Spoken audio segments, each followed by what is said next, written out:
আজ সারা ভারতবর্ষের মানুষ রাধা অষ্টমীতে মেতে ওঠেন রাধিকার জন্মদিন মহোৎসব পালনে।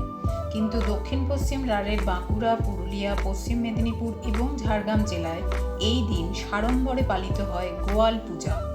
অথর্ববেদের একটি সূক্তে গোপালনের জন্য পশুচরণ ক্ষেত্রকে যত্নের সঙ্গে রক্ষা করা এবং পশুশালার নির্মাণ ও পরিষ্কার পরিচ্ছন্ন রাখার কথা বলা হয়েছে।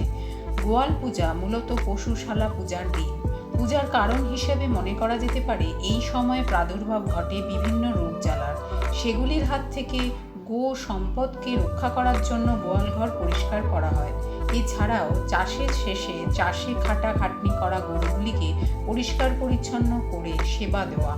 বলা যেতে পারে গোধন রক্ষা করা। মহাভারতের অনুশাসন পর্বে এই গোধন রক্ষা করার কথা বলা আছে। বাদনা যদি হয় গোবন্দনার পরব, তবে গোয়াল পূজা গোলক্ষ্মী পূজা।